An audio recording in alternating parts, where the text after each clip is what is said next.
여러분 반갑습니다. 이번 달에도 한 달 한 권 책 소개 시간을 가지려고 하는데요.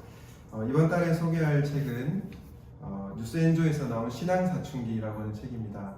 오늘도 작가님을 모시고 이 책 소개하는 시간을 가져보도록 하겠습니다. 먼저 작가님 시간 내주셔서 진심으로 감사드립니다. 네. 그 책 소개하기 전에 네. 우리 작가님께서 개인적인 소개 좀 해주시면 감사하겠습니다.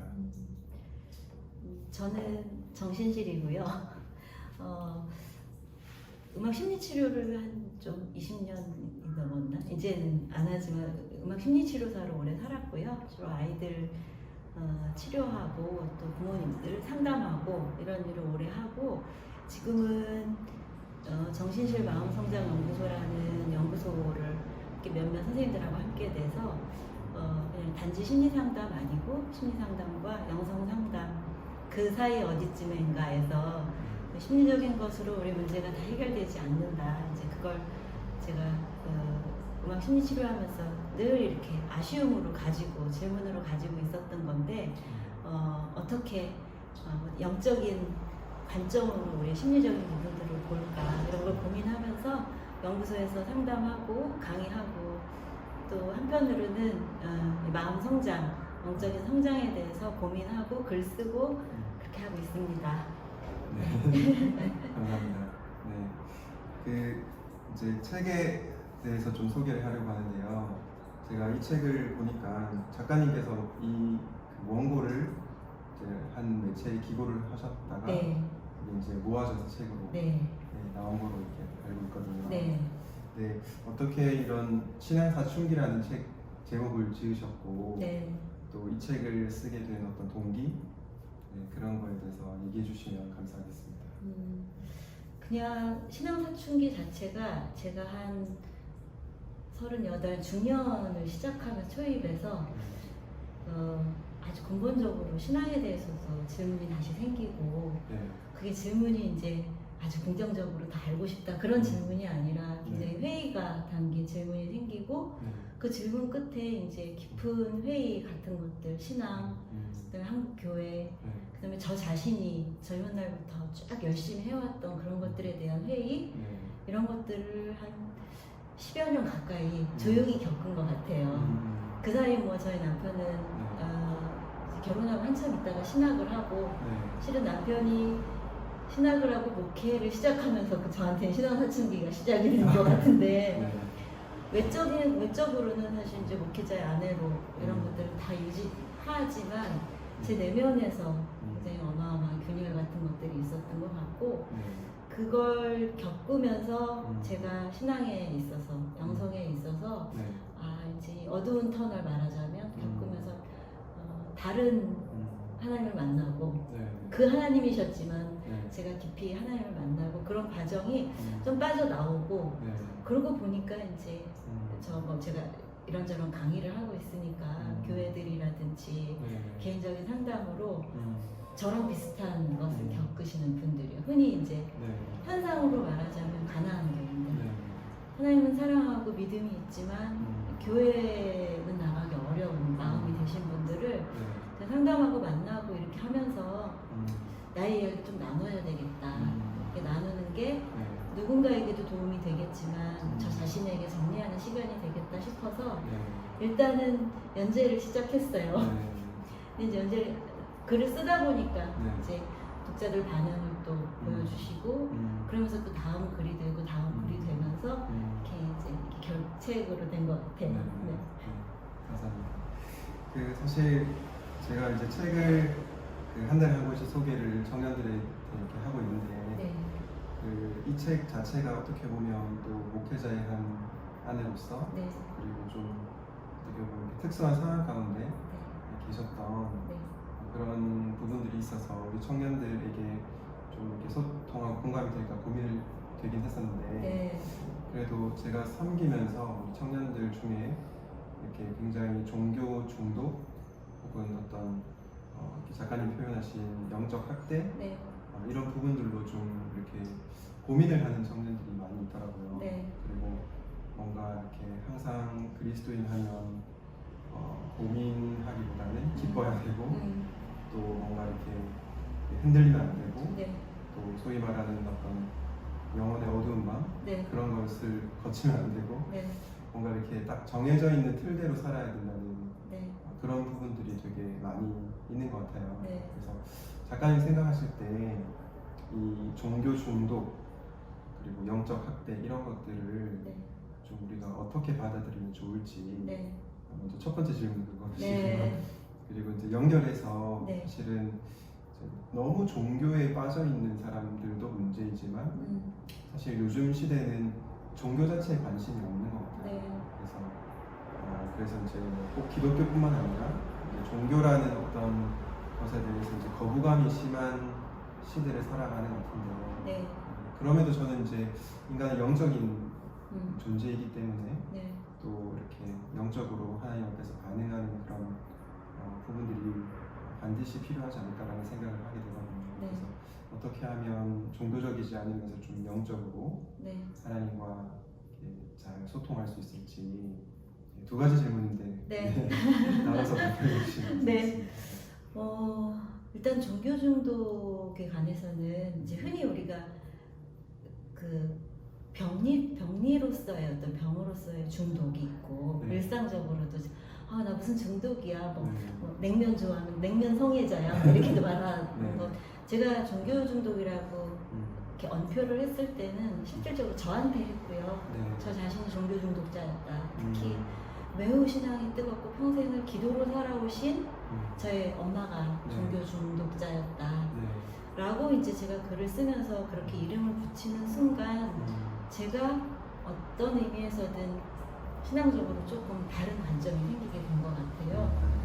그래서 제가 종교 중독이라고 이름 붙인 거는 흔히 그냥 우리 제랄드 메이라는 중독과 은혜라는 책을 쓰신 그 영성가이신 원래 또 정신의학자셨어요. 네. 근데 그분은 중독에 대해서 오래 연구하시면서 우리 모두 중독자다. 네.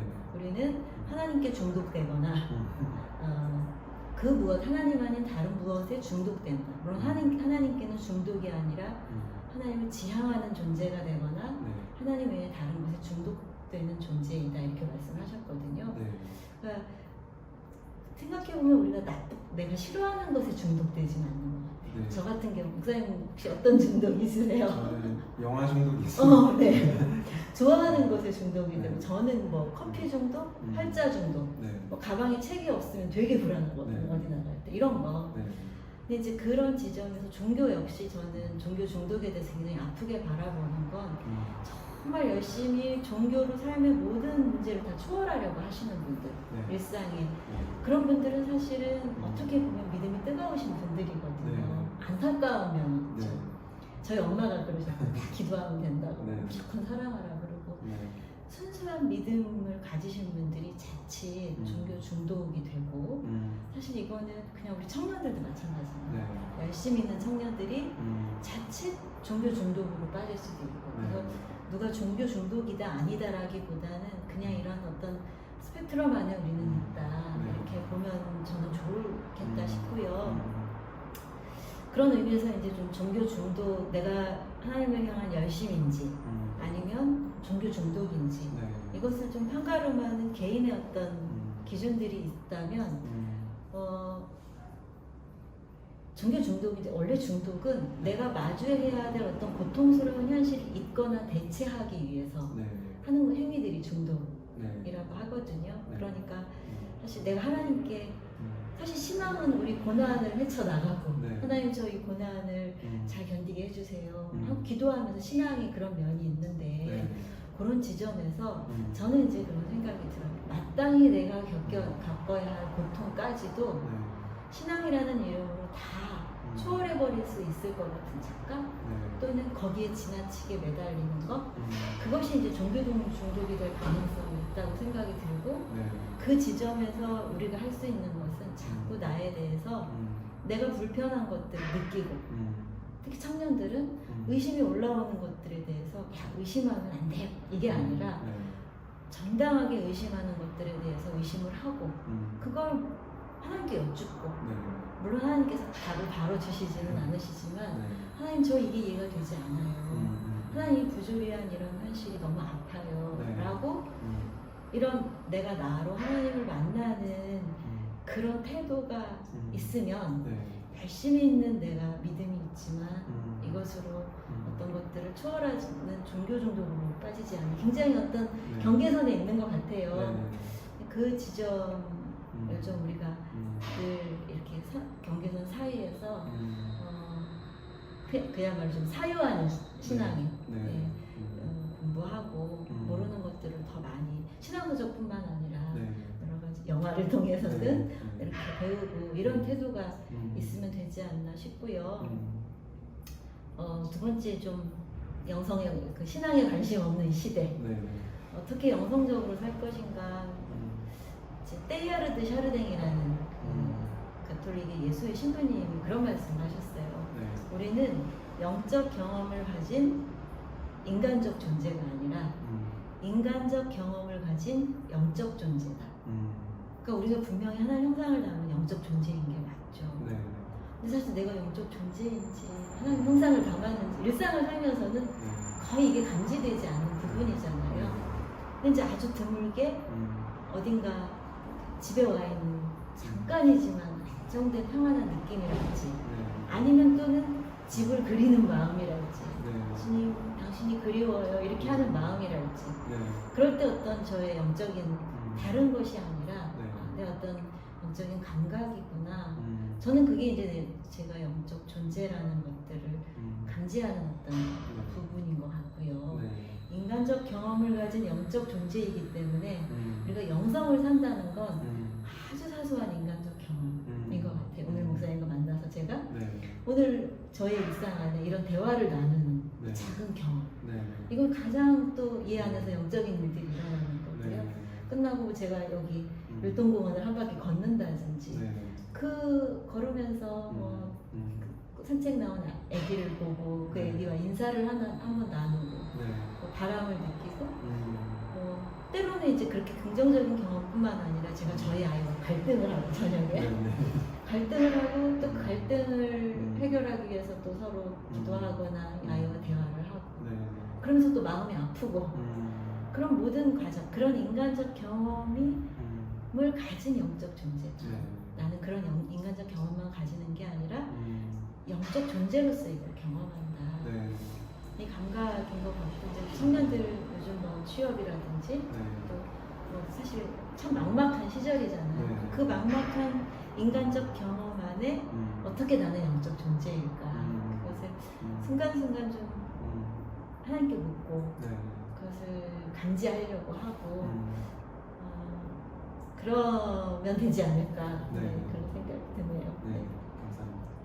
작가님 말씀 들어보니까 이렇게 영적인 것과 평범한 일상을 이렇게 막 분리하기보다는 종합적으로 좀 사유할 필요가 있다는 생각이 드는 것 같습니다. 그렇죠. 한 가지 더 질문을 드리고 싶은데 제가 이 책을 읽다가 그 책에 그 개인적으로 좀 와닿았던 부분이 건강한 교회, 아픈 사람들 그 부분이었거든요. 왜냐하면 이제 제 주변에 교회, 소위 말해서 교회를 개혁한다고 하는 사람들 굉장히 의식이 있다고 하는 목사님들 혹은 어떤 이렇게 일반 성도님 중에서 굉장히 좀 이렇게 잘못된 교회의 병폐에 대해서 지적하거나 그런 분들이 좀 많이 있는데 그렇게 하다 보면 정작 자기의 마음에 대해서 잘 들여다보지 못하는 그리고 개혁적이라고 생각하는 자기 모습에 속게 되는 그런 일들이 많이 발생하는 것 같더라고요. 저만 해도 뭔가 이렇게 건강한 교회를 세워야 되겠다 생각하지만 제가 갖고 있는 어떤 이중적인 모습 그런 모습들을 사실은 마주하는 것이 불편하기도 하고 두렵기도 하고 그런데 아마 청년들에게도 이렇게 남들에게 보이지 않는 모습과 보이는 모습 사이의 그런 간극 이런 것으로 인해서 겉으로 봐서는 되게 저 친구 신앙 좋다 뭔가 뜨겁게 열정적으로 신앙생활 한다라고 하지만 아무도 모르는 내 안에 그런 어떤 연약함 그런 부분들을 마주하는 게 쉽지는 않은 것 같아요. 그래서 어떻게 하면 우리 좀 그런 부분들을 잘 이렇게 다룰 수 있을지 작가님의 생각을 듣고 싶습니다.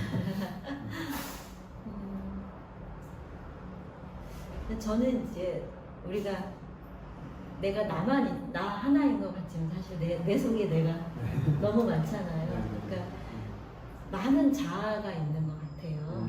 근데 그 많은 영적이라고 하는 건 많은 자아를 온전히 통합하는 분명히 내 안에 내주하신 성령님이 계시겠죠. 네. 그분의 형상을 닮은 진짜 나도 있겠고, 근데 이제 그게 저는 우리 외적인 모습으로 외적인 모습은 이제 심리학에서는 그걸 페르소나라고 하죠. 네. 사회적인 얼굴.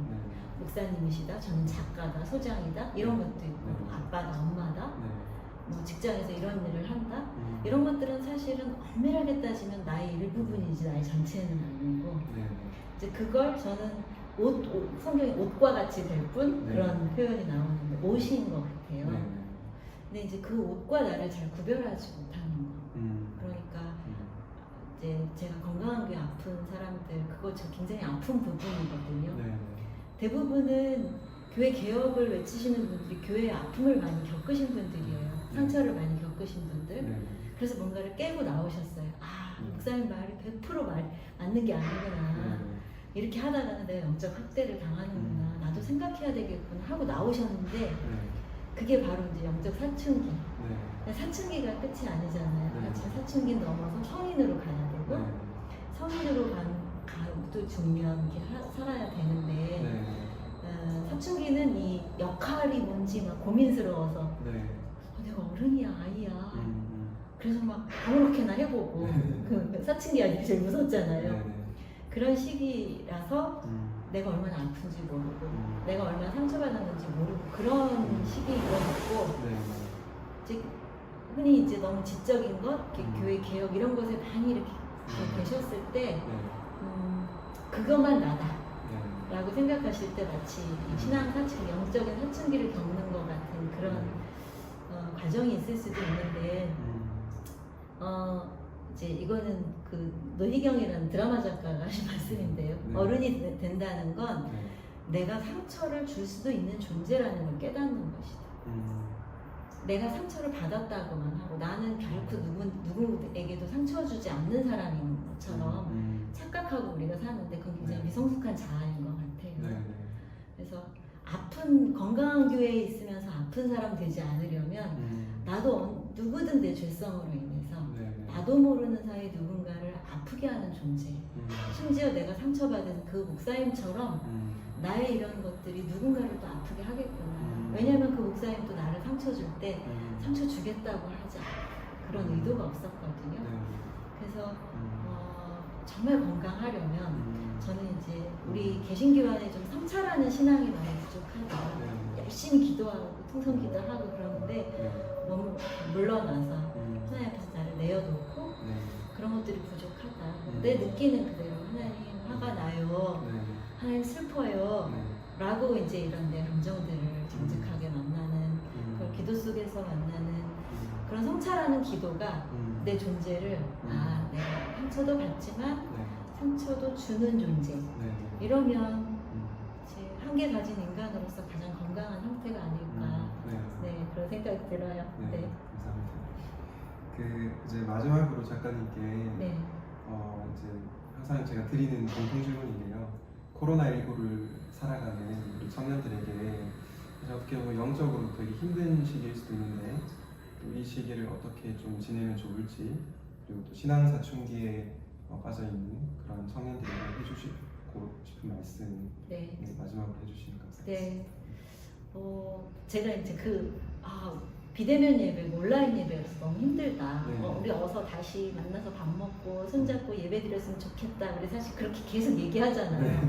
기도도 그렇게 하고요. 대표기도 하시는 분들이. 근데 제가 뒤로 듣는 얘기는 나는 좋아 이거. 진심으로 좋아하시는 분들을 제가 가만히 보니까 교회에서 책임을 많이 지셨던 분들이에요. 청년들도 리더들 중에서도 열심히 섬기던 리더들. 뭔가 편해. 근데 내 편하고 좋다는 말을 할 수는 없어. 그래서 제가 그런 얘기를 계속 들으면서 정말 내가 자발적으로가 아니라 비자발적인 봉사와 참여가 참 많았구나. 그런 것들이 저는 이렇게 채로 걸려지는 것 같아요. 그래서 예전에 우리가 비자발적으로 만약에 봉사했던 게 잘못된 건 아니지만 이런 시간들을 좀 청년들이 겪으시면서 아 내가 이게 편하네 좋네 음. 이거는 음. 마치 신앙이 없어서 이것에 적응이 돼서 내가 신앙이 뒤로 퇴보하는 것이 꼭 그런 의미만은 아니고 내가 정말 원해서 했었던가 이 일을 저는 신앙 안에서 제일 중요한 덕목이 기쁨이라고 생각하거든요. 네. 우리 하나님 사랑하고 그 안에서 있다면 기뻐야 되는데 네네. 그거는 이렇게 뭐가 돼서 원하는 게 얻어져서 기쁨이 아니라 내가 정말 할 수 있는 걸 선택해서 그것에 자발적으로 나를 들이면 거기서 어떤 조금 어려움이 와도 기쁘잖아요. 네네. 그 자발적인 것. 그래서 청년들이 좀 이 시기를 지나면서 내가 살아왔던 삶이 정말 내 자발적인 선택이었나, 부모님의 선택이었나, 네네. 교회의 강요였나. 네. 그렇게 해서 진짜 내가 자발적으로 드리는 것이 정말 하나님께 드리는 것 같고 네네. 거기서 정말 기쁨이 있는 것 같아요. 그래서 코로나 저는 이게 위기이기도 하지만 우리 영적으로는 아주 좋은 기회가 되는 것은 정말 내가 하나님 앞에서 자발적으로 드리고 거기서 오는 기쁨을 살았나 나는 뭐에 기쁜가 네. 진심으로 나한테 묻고 하나님께 여쭙고 네. 그런 시간으로 보낸다면 값 있는 시간이지 않을까. 네. 그렇습니다. 네. 네. 알겠습니다. 작가님 말씀 듣다 보니까 하나님 앞에서 이렇게 주체적인 신앙인으로 네. 살아야 되겠다라는 생각이 네. 많이 드는 것 같고요. 네. 그리고 또 여러분들에게 제가 공지를 했지만 10월 17일 날 네. 나 자신이 되어서 일하고 살아가기 네. 라는 주제로 작가님께서 또 강의를 해주십니다. 그래서 이 신앙사춘기 책도 여러분 많이 읽어보시면 좋겠고요. 또 특강 통해서 작가님과 소통하는 그런 귀한 시간을 가지면 좋을 것 같습니다. 네, 오늘 긴 시간 내주셔서 정말 감사드립니다. 네. 감사합니다. 인사 한번. 네. 10월 17일 날 뵙겠습니다. 만남 기대하겠습니다. 네, 감사합니다.